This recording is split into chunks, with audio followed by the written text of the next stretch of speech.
तुम्ही जेव्हा जेव्हा त्यांना भेटायला जायचा तेव्हा तेव्हा आज विचारतील असं नेहमी वाटायचं? हां, म्हणजे मला वाटत होतं की सी दोघांनाही तसं माहितीच होतं. It was just a matter of की कोण पहिले विचारतंय. आपण नाही विचारायचं, हो ना? नाही म्हणजे ते विचारतील कधी त्याची वाट बघताय. बरं, पण जेव्हा लग्नाचा विषय झाला किंवा होकार झाला त्यानंतर तुमच्या घरी माहिती होतं? हो, कल्पना होती. कल्पना आलेली होती तुमच्या घरून?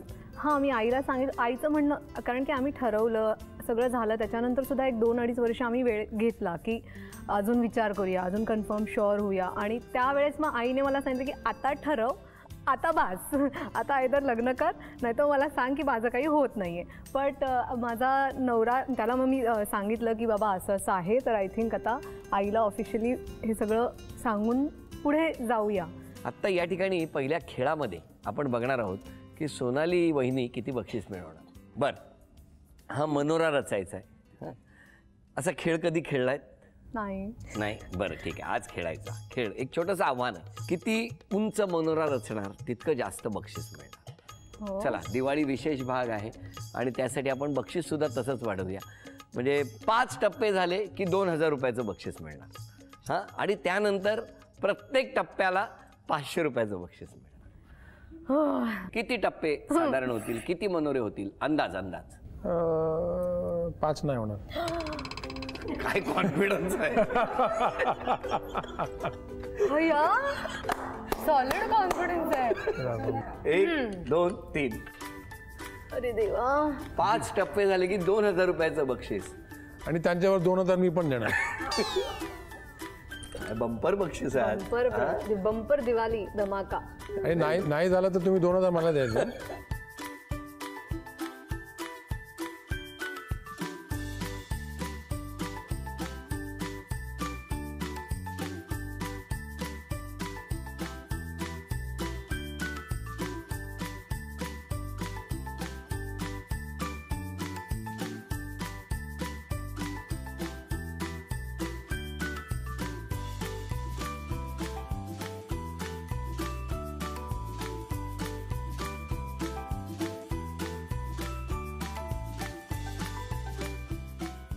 झालेलं आहे. 5 झालेले आहेत. अभिनंदन. 5 झालेले आहेत. Okay okay. आता प्रत्येक टप्प्याला किती मिळणार आहे? 100 रुपये. हे 500 बघा आता लगेच मला पण मॅच करायला लागेल. Correct correct.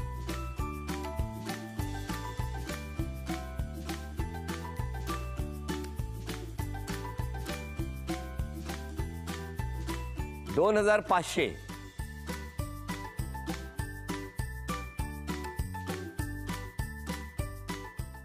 3000. Cheating not allowed. What is wrong with you?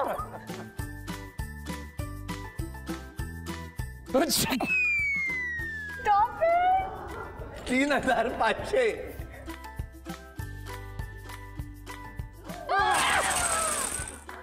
हे 3500 रुपयाचं बक्षीस मिळालं. अभिनंदन. थँक्यू.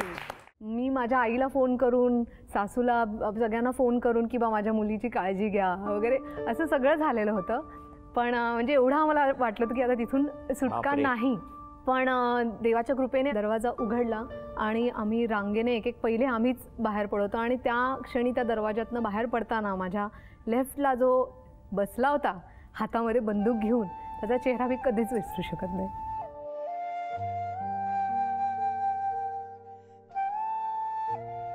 म्हणजे सांगते की पूर्ण आम्ही निघेपर्यंत एवढं रक्त होतं खालती पडलेलं.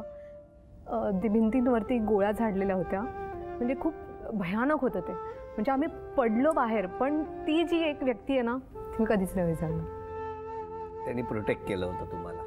हो ना. आम्ही बाहेर पडेपर्यंत. कारण त्यांचं असं होतं की पटापट बाहेर निघा, कुठेही बघू नका, कुठूनही काही झालं तरी you just follow your path.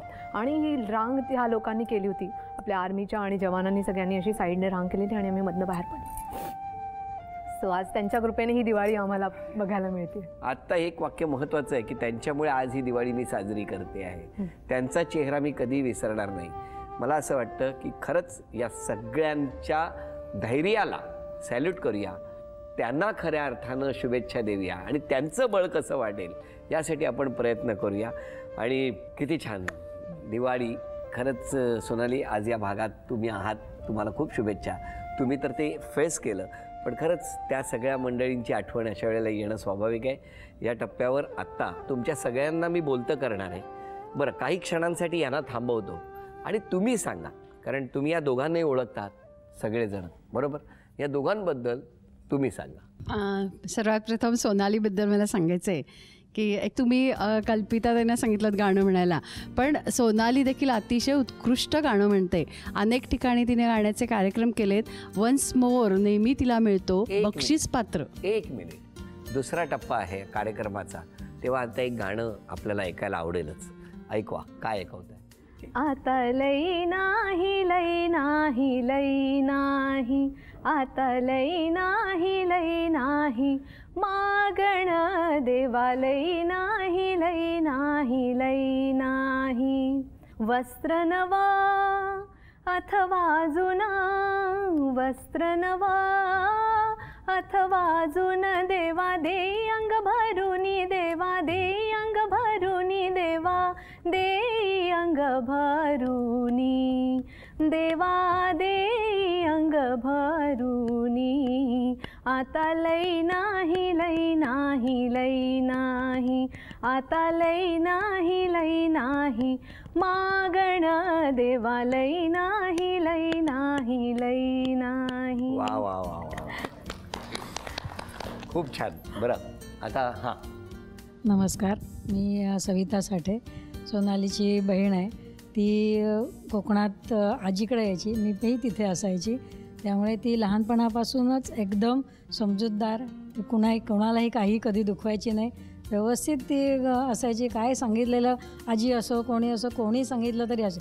आमचे आजोबा तिला म्हणायचे, हे सोन्यासारखी आहे, काहीही तिला कमी पडणार नाही. दोघांनाही शुभेच्छा. माझ्या आजोबांनीच माझं नाव ठेवलेलं सोनाली. सोनाली, नमस्कार, दिवाळीच्या शुभेच्छा सगळ्यांना. ती ॲक्च्युली माझी मावशी आहे, पण वाटत नाही मी तिची मावशी वाटते, पण ती मावशी असली तरी ती माझी बहीणच असल्यासारखी आम्ही एक राहिलेलो आहोत, वाढलेलो आहोत. ती आम्हाला सगळ्या सिरियसमध्ये घेऊन जायची म्हणल्याबरोबर. त्यामुळे असं नाही की तू येऊ नको किंवा काही तू कशी असते तू येऊ नको वगैरे, असं कधीच केलेलं नाही. ती बरोबर घेऊन जायची. खूप खूप चांगलं आहे. तुम्ही काय सांगाल सोनालीबद्दल? तुमचं काय म्हणणं? अर्थ काय, सोनाली म्हणजे सोन्यामध्ये तुम्ही काही दृष्टीने बघा, काही पॉईंट ऑफ व्ह्यू, तुम्हाला काय what point of view want to evaluate, खरं सोनं आहे. म्हणजे एक कसं सांगू तुम्हाला की एक म्हणजे लाखो लोकमध्ये असं एक असलं ना, तसं तो मिळाला पाहिजे. असणार लाखोमध्ये एक असणार, पण तो मिळाला पाहिजे. तो मला मिळाली म्हणजे तुम्ही की नाही. क्या बात. वा वा वा. तुम्ही काय सांगाल त्यांच्याबद्दल? मला पूर्ण करण्यासाठी जी व्यक्ती हवी होती ती परफेक्ट मला मिळाली होती. कारण की त्याचा तो खूप प्रेमळ आहे, तो खूप काय म्हणतात ना, त्याला तो दानशूर आहे खूप. त्याला सगळ्यांना मदत करायला हवी असते. म्हणजे की कोणीही त्याच्याकडे आलं तर त्याला असं वाटतं की अरे मी ह्याला मदत करू. किंवा इवन रस्त्यामध्ये सुद्धा तो असं जात असेल तर पटकन पैसे काढतो. पैसे देण्याचं हे नाही, पण रस्त्यावरून जाता तुम्ही? मला जरा रस्ता सांगून ठेवा. नाही, पण जेन्युइनली ही इज, त्यांना खूप दानधर्म करण्याची आवड आहे. त्याला खूप एम्पॅथेटिक आहे. त्यामुळे मला ते गुण खूप आवडले त्याचे. किंवा नवीन गोष्टी शिकण्याची जी त्याची वृत्ती आहे की तो शिकतो आणि त्या तो माझ्याकडे पास ऑन करतो. माझी ज्या प्रकारे काळजी घेतो ती, म्हणजे मला असं म्हणता येईल की मला आई म्हणाली तसं वडील माझे खूप लहानपणी गेले. ती एक फादर फिगर आता तो माझ्यासाठी झालेला आहे. तो माझा एक प्रोटेक्टिव्ह एक जे सर्कल वर्तुळ लागतं आपल्याला ते त्याने मला दिलेलं आहे. So I am very safe and I am really thankful to God आणि ऑफकोर्स त्याला पण की मी काही छोट्या मोठ्या माझ्या चुकामुका होत असतील, पण तो ज्या प्रकारे मला सांभाळून घेतोय. So thank you so much for that. वा वा, खूप ॲग्रेसिव्हपणा होता तो. KG मध्ये असल्यापासूनच आईला कळलं असेल, रांगेत जायचं होतं आणि त्याने माझी रांग तोडून तो स्वतः रांगेत आला. त्याचा चष्मा मी खेचला आणि तो पायाने तोडून टाकला. तो मुलगा 10वी पर्यंत माझ्यावर होता, पण माझ्याकडे कधीही तो वाट्याला आला नाही. काय चष्मा दर महिन्याला कोण बदलेल? कसा येईल तो वाट्याला?